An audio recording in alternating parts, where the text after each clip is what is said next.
OK ľudia, vítajte po extrémne dlhej dobe späť, jak sa vraví, na YouTubeovom kanáli Janco KFC, ktorý sa samozrejme za chvíľu premenuje a trošku ho updatenem, nech to nie je také detské, ešte z detskej éry 2020 COVID. No a v tomto videjku samozrejme, jak som sľuboval, budem odpovedať na vaše otázky, ktoré ste mi poslali na Instagram. OK, takže prvá otázka. Chceš radšej flirtovať alebo byť prenasledovaný?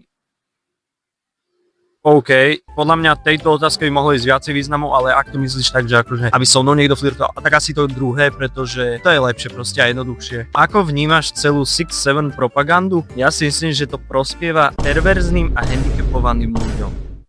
OK, toto je tá otázka, na ktorej som sa zamyslel, či to sem dám, ale akože dobre.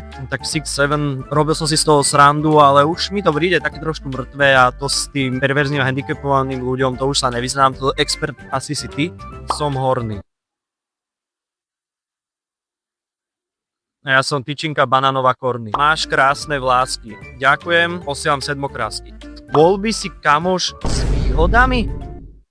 Dobre, tomuto som nepochopil, asi sa nauč trošku artikulovať a skladať tie vety. Ak si starší ako 5 rokov, tak to je celkom hanba, že neviete zložiť normálnu vetu. Sorry, ale akože trošku kreativity do toho, ne? Nemyslím, že chápeš, ako veľmi držíš všetkých po kope, ľudia sa na teba spoliehajú, aj keď ti to nepovedia. OK, zaujímavé, neviem akože odkiaľ to máš, takže jak sa môžem povedať maximálne, že ďakujem, no. Najlepší GOAT z Ladzaku okrem teba je Jouni. Ešte, že si to tam povedal, si to tam povedal, lebo by som si ťa našiel, lebo vieš, jak sa vraví, najväčšia legenda Ladzaku, to je len jediný Jouni. Keď nebude slúbených 1k follow, tak ideš na bas. Je ti to jasné?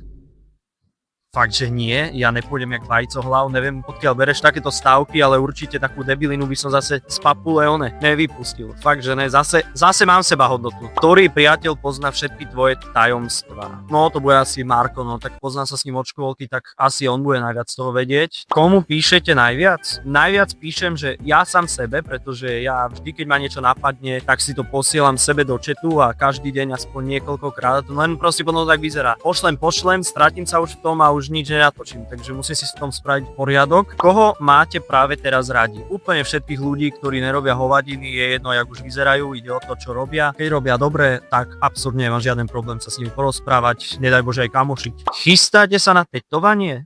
Fakt, že nie. Ja som chcel, ale rozhodol som sa, že budem to tam mať na celý život a v starobe to, jak bude vyzerať, budem vyzerať jak primitív a zase nechcem vyzerať jak počarbaná stena. Chýba vám niekto?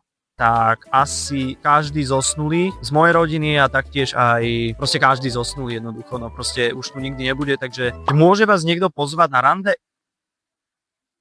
Ja som, jak sa vraví, otvorený. Kľudne, mne to nerobí problém. Je pre vás dôležitejšia osobnosť alebo vzhľad? Že sa toto pýtaš, jasné, že osobnosť. Na vzhľade nezáleží, proste ide o to, aký je ten človek. To už je, ak je na povrchu, to už je maličkosť. To je nič. Nazdar Jouni, dúfam, že si užívaš prázdniny, pozdravujem do videjka. A ja teba pozdravujem aj mamku, pozdrav doma a hej, si vo videjku. Prázdniny užívam. Skôr sú také prázdniny, skôr na seba rozvoj proste. Proste také, aby som proste vzrástol ako človek aj osobnosťou, aj skillmi proste. Chápete? Si super.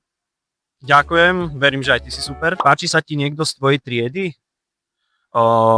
Asi celá trieda taká, aká je, proste každý, kebyže niekto teraz odíde, bude mi extrémne chýbať tam, lebo proste to už je, jak sa vraví, jak taká veľká rodina mi príde, ne? Posledná otázka, koľko rokov chcete mať, keď sa budete vydávať? Najlepšie bolo, keďže už v tých rokoch mám zdravý rozum a aby som bol samozrejme osamostatnený a proste, aby som vedel fungovať aj hlavne sám. Ja si myslím, že osamostatnený budem v 20-ke už určite, v 23-ke, 24-ke, cca nejak tak.